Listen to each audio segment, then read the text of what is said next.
All right, welcome to another edition of the Black Wealth Experience. And just excited today because it's not every day that we get the opportunity to actually see what happens when we have clients, when we see folks that we work with and folks that we spend time with. And so I just wanted to, I'm adjusting my camera here so I can make sure that we're getting it all in. And so thank you, Latasha, for being on today. We're just so excited that you're here, that you're the process that we went through. I'm not going to say it was one of those, hey, we start out in one day and then 25 days later we're done. But I can say it's No. been a rewarding one, and it's been a really fun one to be a part of. And so, um, just thinking about that and thinking about what we need to do to move forward, and that you are an inspiration to others as we go. And so I want to dive into the show today. I really want to talk about what we can do to make sure that we can duplicate this experience for others.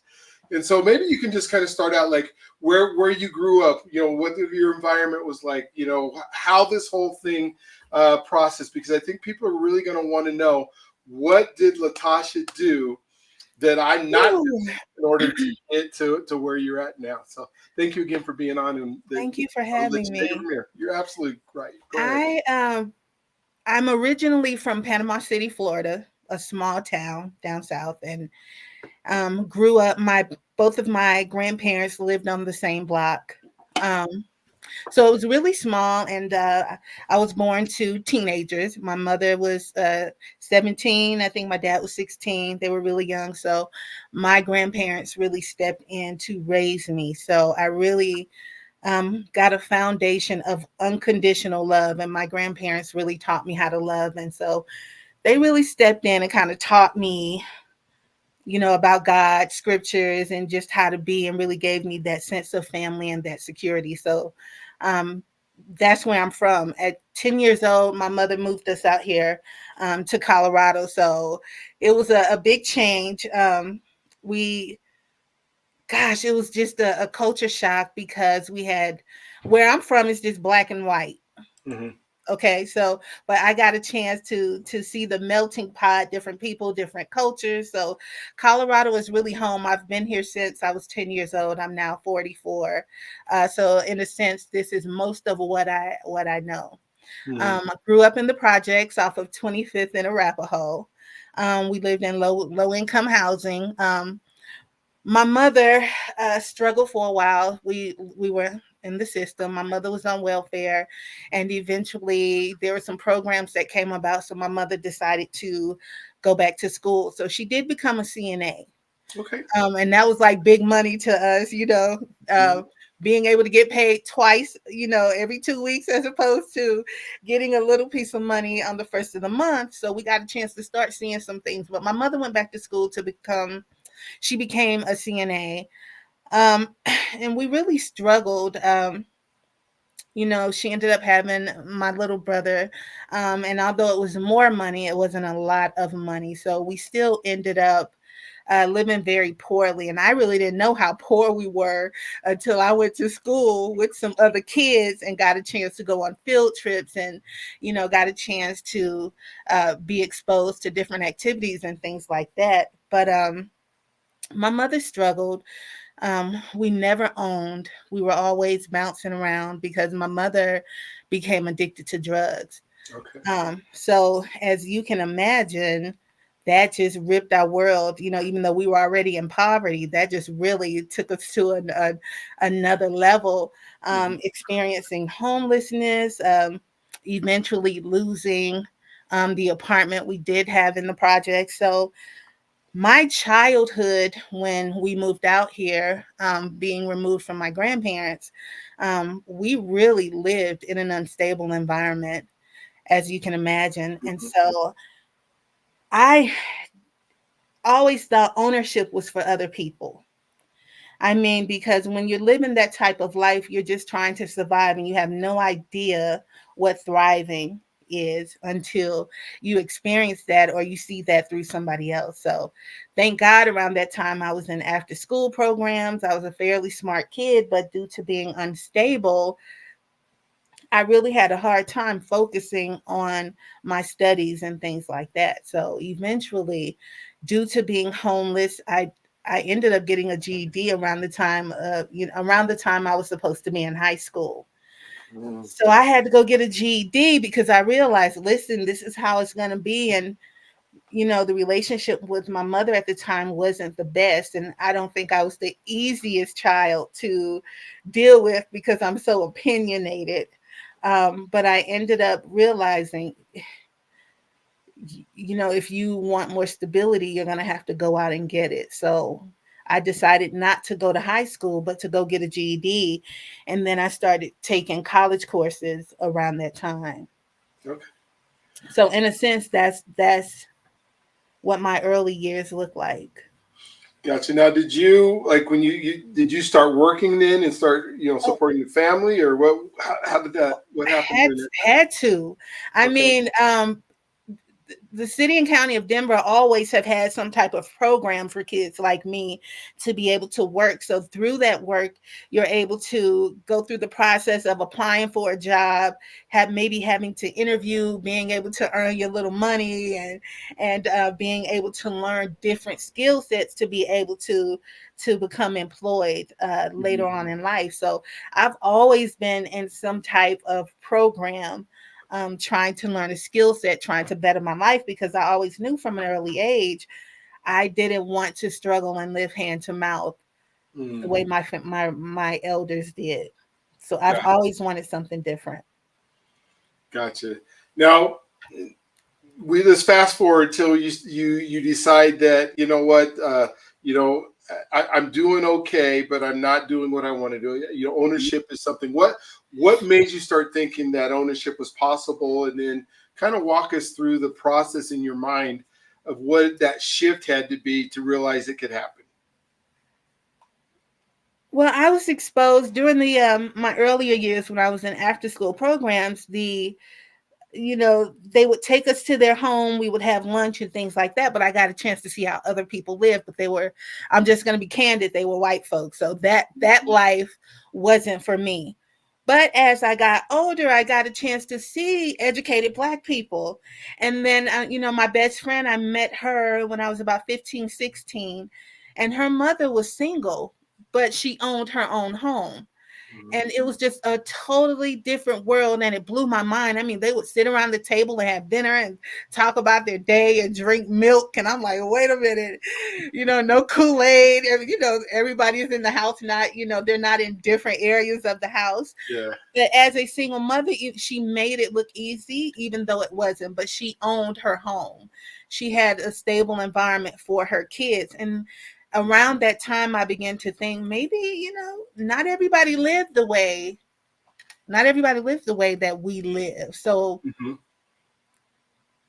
I realized that maybe this is something that I could have for myself, if I should dare to dream, Hmm. because you're not allowed to dream in the environment that I came from. If you felt differently about yourself or you wanted more, you were the uppity white girl. And then I'm light skinned on top of that. So, you were uppity, I was uppity. I thought I was better. So I had to get through all of that. But they really got me to thinking that, I can live a different life if I so choose, if I so chose. So um I just started reading, learning, wanting to be better, wanting to make better decisions, wanting to be around different people that were upwardly mobile. And I've always been smart enough to want to be around people that could teach me things that I didn't know. Okay. Well, I mean, it's amazing because you think about being, what we call outliers, which are, Very, not the norm, not what comes out of a community like yours. I mean, if you sure you think about like the kids that you grew up with that are now mhm, your age, mhm, are they in your same situation, or are they continuing to be, in the situation that just kind of perpetuates itself? mhm. Um, so let's talk a little bit about the journey here, Okay. because from the time that we started thinking about, hey, this is possible. When you and I interacted, you had kind of been in the mix of some other folks that had said that you could do some stuff. So kind of just talk about that, and then maybe the journey and what it took for us to get through this. Well, I was at an event selling some of my product. I make natural body products and handmade soap. So I actually ran into a realtor, and I'm not sure if I should say his name, but I ran into, okay. I met a realtor who had a program of his own, and he was networking within the community. And he was telling me, he sold it. It was clean and it made sense about how we need to own, how we're trying to be upwardly mobile and build wealth, and you can do it. But I had been saving money for years because in the back of my mind, I knew at some point I had wanted a home. So I would put a portion of my check away. I had put a portion of my check away for years, and I had been working on my credit cards, things like that. And I wasn't sure if I was in the position to buy a home. Um, but he was saying that, you might be ready. So we had a Zoom meeting, and he ended up having me sign a contract for a year. So that should have been a red flag. But Mhm. because I was so green, I went ahead with it because I thought this is how the business is done. And so, and he was talking about, being a first time homeowner, having different programs that would assist you with the down payment. But in order to get that information, you had to sign that contract. Later on, I found out now that's, most realtors had that information. It wasn't just, privy to him, but I had to sign that contract. Um, and I'm trying to think of how detailed I should be. Okay. Um, Go okay. ahead. I mean, people want to learn from it, so So yeah. within that process, there were some red flags. So I had to go through the process of qualifying, and before I even qualified for the amount to buy my home, we were already looking at some spaces. So the first home he took me to see wasn't really what I had explained to him that I wanted. Gotcha. He took me to a new build. He took me to a new build that I think he already had a relationship with the folks with. Okay. So I don't know if he was getting a kickback or what, but I later heard that he was taking some of his other clients to the site to possibly, get a home. Hmm. It was way out, so it wasn't what I needed for my daughter. I have two kids, but one is disabled, my youngest child. So I needed to be in an area where I could get her to the hospital or get assistance because she has a seizure disorder. The first home that he took me to see was the new build, and it was pretty and it was shiny and I loved it, and but it wasn't exactly what I wanted or what I needed. Hmm. So by the time we got to the office and I got a chance to pick out my cabinets and pick out my flooring and set my home up to, the way that I wanted it, I realized, damn, this is expensive. So by the time I was done with hand picking what I wanted in the house, in the beginning it was great. By the time we got to the middle of the process, in the back of my mind, I'm like, God, this is expensive. So I started opting for cheaper options within the home. But by the time I was done, we were upwards of 480,000. Wow. I had not been approved at that point. So, he there was a conversation of blackness and working together and we got to stick together, but the lender that he referred me to was a black woman, and so my daughter was in the hospital at the time, so he was driving me back. And the site had an option to finance through them, Hmm.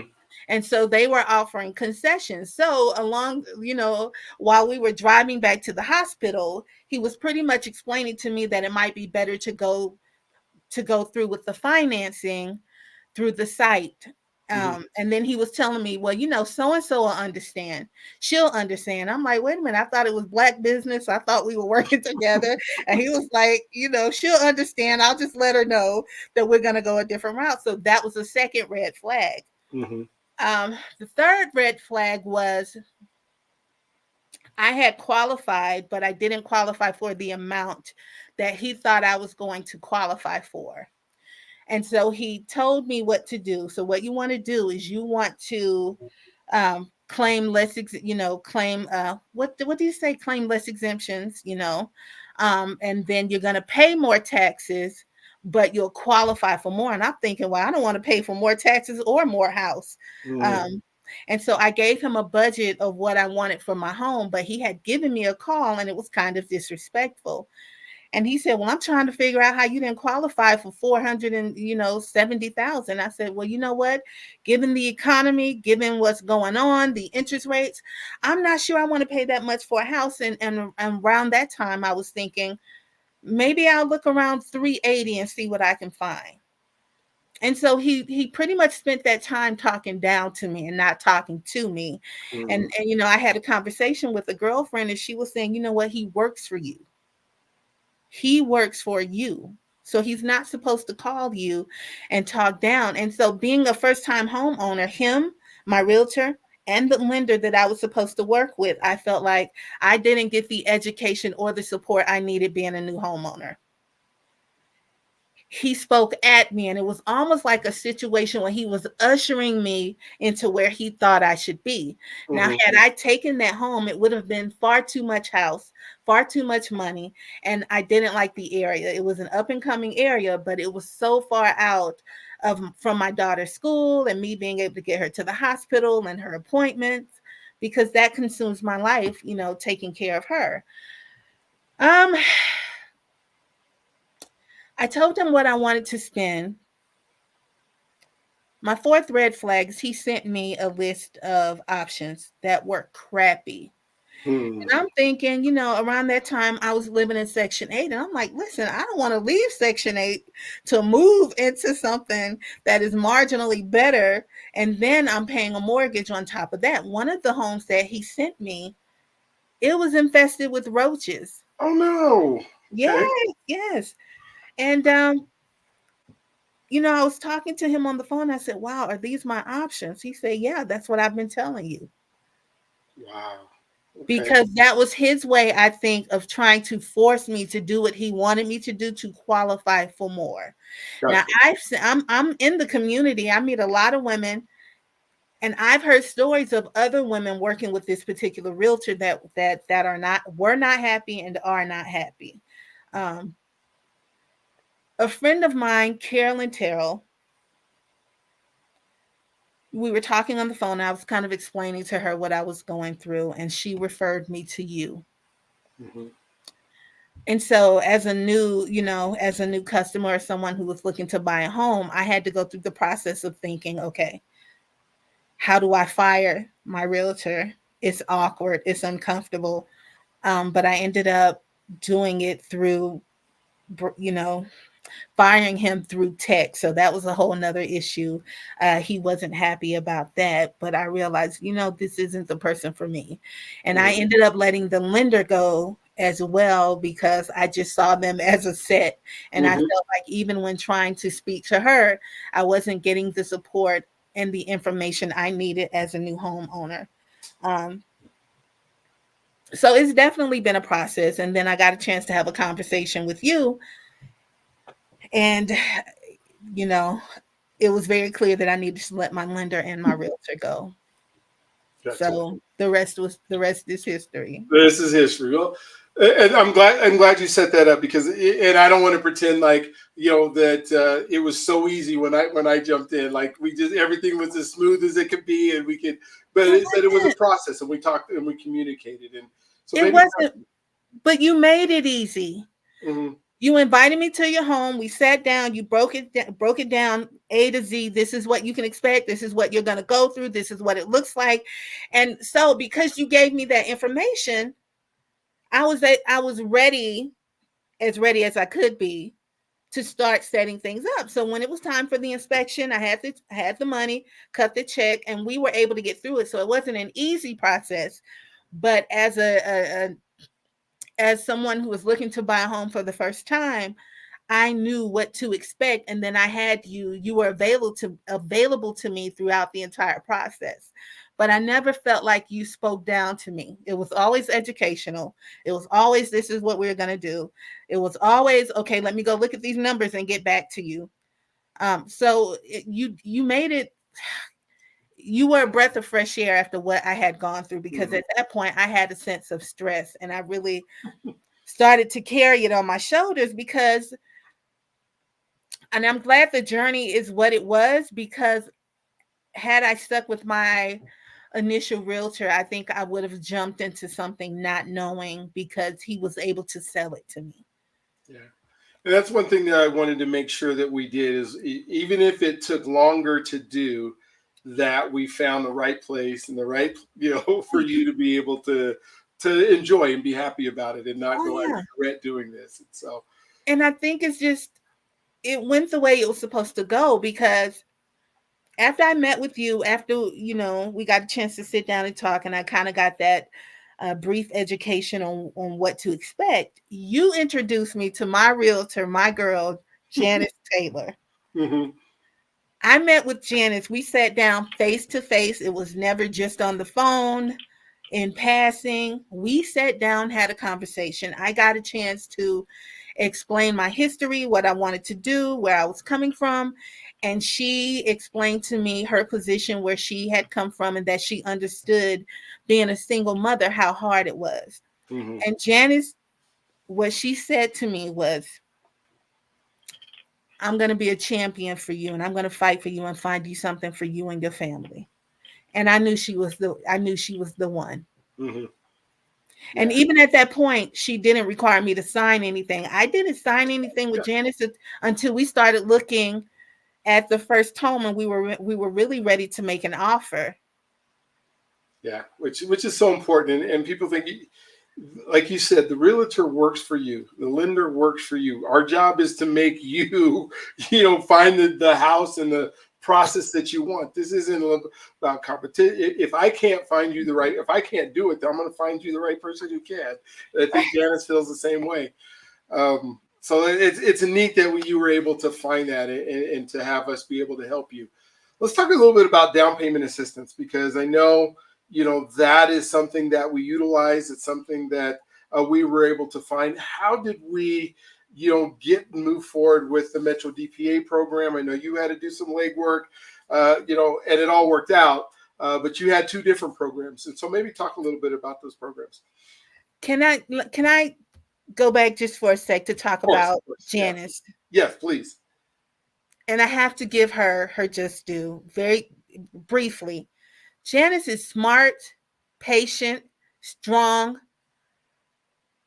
overly confident. She stayed on top of everything. She handled everything. She stayed on top of the deadlines, and she made everything easy for me. If you are looking for a home, Janice Taylor is the person to call. Okay. Amen. Thank you for that. I know she Um, appreciates it. and in the future, if I want to buy a home or invest in a home, it's going to be Janice Taylor. So I just want to put that out there. Metro DPA. So my first realtor and my first lender, they mentioned these down payment assistance programs, and they mentioned was Metro DPA, and that you had to qualify for it. Then I start asking questions. Well, how do you qualify? What do they look for? How do you get? Nobody seemed to have had nobody seemed to have the information at the time. But down payment assistance programs were a big part of their spills, but nobody seemed at the time to have had the specific information to move forward. And I was talking to you, and the other down payment assistance program was Project ICU. You and I were having a conversation, and you were saying, well, everybody has that information if you're in the business. We all know. I thought it was just information privy to my first realtor, but I ended up firing him before he had given me that specific information. So it didn't come from him. I remembered the name, but I started to Google Metro DPA, and I made some phone calls, and I spoke to them about the eligibility. So Metro DPA is based upon the location you lived. If it was a red lined community, you could possibly qualify, but you have to show proof that you lived in those areas. So Um, it could be an elder in the family, your mother, your grandparents, whatever, but you have to show proof that you lived in that area. And so I love a challenge. So I went to the courthouse, I went to DPS, I contacted Denver Housing Authority. Um, and those were the main three resources that I took advantage of, that I was able to prove the location. Not only one location, but it seemed like my mother lived in all the communities that were redlined. I So love it. I Yes. think it was Mr. Colarelli. I sent them everything that I could find to show proof. And within a week, I got a letter congratulating me that I qualified for the full $25,000. And that just blew my mind because I wasn't expecting it. And then, I spoke with you and we kind of pushed forward with Project ICU, and ended up qualifying for that full $10,000 because around the time, um, they were offering a partial payment depending on what you needed, but you went in and you really pushed for me to get the full 10,000. And so that worked out. So I walked in with $35,000 towards my first home. Mm, that's so cool. Oh So my cool. gosh. Oh my gosh. Yeah. That blew my mind. I mean, we had to have a little mini celebration, my best friend and I, because she was like, Tasha, that's unheard of to walk in with that kind of money for your first home, Yeah. Oh you my know? God. Yeah. So cool. Yeah. Um, you were able, we were able to do that. You get into your home. Kind of just, this is the fun part because we got about 5 or 6 minutes left. Tell Okay. me about what it felt like to move into your home. The last day. I mean, the stressfulness of that's just part of the process, right? But Yeah. now you're in your home, Mhm. and tell me about life and what your thought process is and how excited you must have been all this time to be able to get this happening. Yeah. Well, it's definitely been a journey and it was hard work. And even the day of closing, they were cleaning my clock with the documentation that they needed. But I sent an email. I said, listen, I hope this is everything you need because I am literally walking out to the closing now. Hmm. I As I was driving, I was just in this space because I could not believe, gosh, is this really going to happen for me? Because we've gone through the process, but to literally get the keys, and Janice had given me my keys. She Hmm. was so excited, but I cried like a baby walking into my closing appointment. And as I signed my life away in my name, all I could think about was my mother and that I had finally done something that my mother only spoke about. She spoke about it, but I don't think she never really believed it because buying a home was for those folks. It Hmm. wasn't for us. We are meant to struggle and live hand to mouth. But I walked in crying like a baby because oh my gosh, it's real now. It's real. It was real. Hmm. Just living in that space, and I cried like a baby. And after it was done, we took our pictures, and I thanked my realtor because she really fought for me as well. But Brian, to be able to drive my kids Hmm. to my home and turn that key, because my oldest son, he didn't believe it. He didn't believe it. Um, he, I would talk about it. I would Hmm. talk about it. We're gonna get a home. I'm working on it and we're getting a home. I'm getting us out of low income housing. We're moving, start packing. And we kind of half-ass packed because there were times that he didn't believe it. And then there were moments it was so hard. And I just didn't know, I'm trying, but it's so hard. And in the back of my mind, there were doubts at times. Hmm. Absolutely. Yeah. But I would slowly keep putting stuff in boxes and continuing to work with my realtor. And the day that I closed, I went home, got my kids, and we drove over and I turned the key. And we were just to see the look on my son's face and my daughter, and to walk my kids around their home. And I, explain to them, this is yours.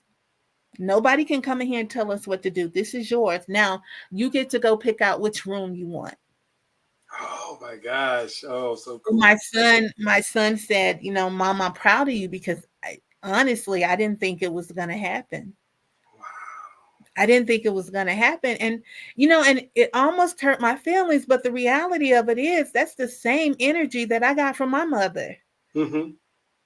you know, so rightfully so, you know, and I got a chance to change that and break that cycle. But it makes sense that he would have that hesitation because that's a part of my DNA and what I grew up in. And so each day I'm working to change that. And now we're having different conversations about, okay, we're building equity now. This isn't a rent payment. This is different. It's a mortgage payment. We can knock that wall down. We can paint that. We can put whatever we want up in the backyard, and you know, now we have a sense of ownership, and it's different when you're working for something and you have something to be proud of. And that was an amazing an accomplishment for me to be able to do it. My mother passed some years back, and I wish I could have shared that with her, but I'm so blessed and fortunate to be in a position to be able to share that with my kids. Mm-hmm. You know, even as my son grows and, you know, he moves on, I still have a space for my kids to come back to, for him to come back to, should he ever need it. And now I have a space for my daughter who's disabled. I can build her room up the way that I need it built for her without having to ask for permission from anybody. You know, I can put a ramp up outside. I can, you know, outfit the bathroom to her need, and you know, hopefully to her liking. But gosh, I I was overwhelmed. I was overwhelmed being able to walk into my own home. Mm-hmm. And there was some other things that came up too, being a first time homeowner and coming from, you know, the projects. Because there are times that you feel like, who are you to have the audacity to dream, right? Mm, yeah, yeah. Um, you know, am I an imposter? You know, and really having to work out that trauma and those feelings of coming from the projects and moving into your own home. But I deserve this, and I've worked for this, and you know, it's mine. um so the whole journey, even looking back and realizing it was a painful journey at times, Mm-hmm. but it was definitely necessary, and I think anything worth having is worth fighting for. Wow, that is so so cool. Yeah. You mentioned earlier that you have your own business where you're selling, you know, products and things. Just right now, I want you to go ahead and I want you to get the opportunity to tell people what you do. You know Okay. how they can contact you if you want them to be able to buy some of the things you've done, Mhm. because I want that spirit to continue to move on. And it's, you know, as an entrepreneur, as a business owner, as a person who's doing stuff. So go ahead and give us an idea of what it is that you sell. So I make natural body products, primarily handmade soaps with natural ingredients. So ingredients that you can pronounce: shea butters, cocoa butters, olive oils, and a lot of the ingredients you can ingest. So all natural ingredients, and I it really gives me an opportunity to create and explore my artistic side. But what I really love doing is pampering other women, because I know how hard it is. And a lot of times we don't focus on ourselves, and we're always the last one to get cared for. So this gives me the opportunity to make quality ingredients for women to pamper themselves and finally get back to taking care of themselves. So I can make shower gels, body butters, handmade soaps, liquid soaps, body scrubs, you name it. I have a retail space off of 7th and Santa Fe. So it's at 725 Santa Fe Drive. I'm in the zone. Um, and you know, I'm fortunate enough to have a space in my basement where I can now make my product and write that off. So yeah. Yay! So Yes, yeah, yay!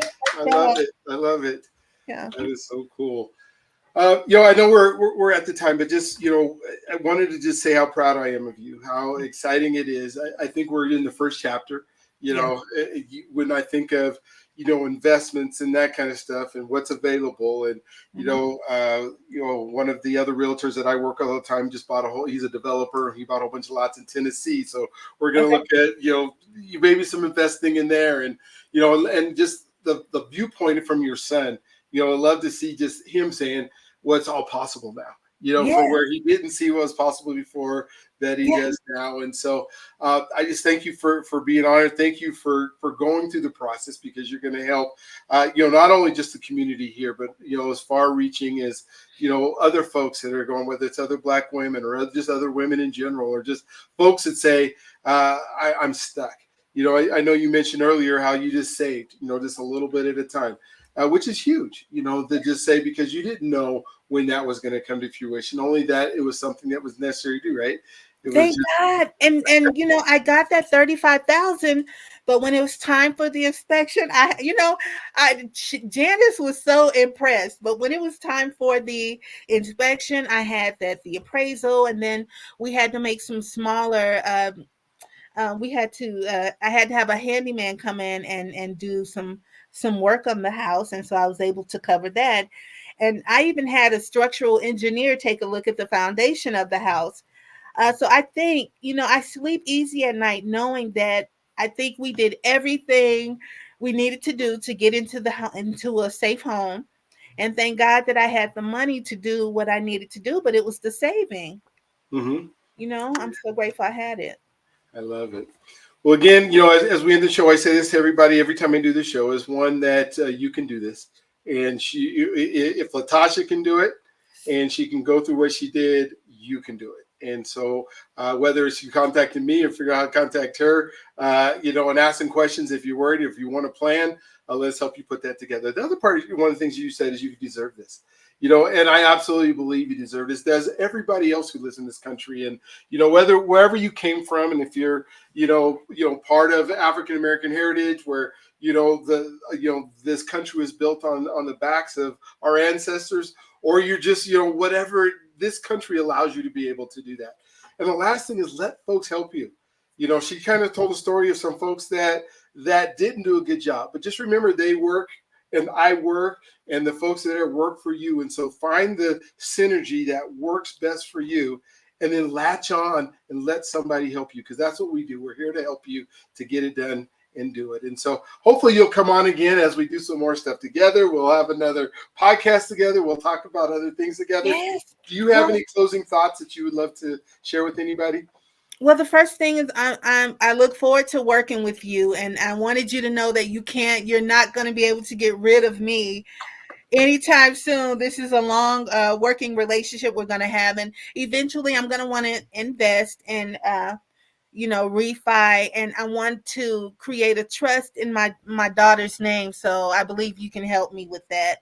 But my closing thoughts to other individuals, and I think primarily women, is that know that you are enough where you are. Mm, Because from my childhood, I internalized a lot, and some of that stuff came up when I started to buy my home. Just knowing that you're enough, and having the faith of a mustard seed, you know. Um, and for a long time, I straddled the fence. But if you're around the right people, eventually somebody that cares about you and wants to educate you, they'll come across and swing that leg over the fence to get you going.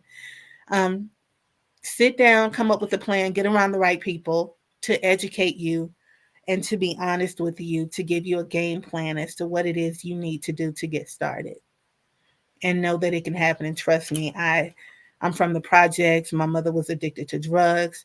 Um, I lived in such an unstable environment, and anything that could go wrong did go wrong, and I really had to pray and really work my way through it. So I know that if I can do it, I know that you can do it too.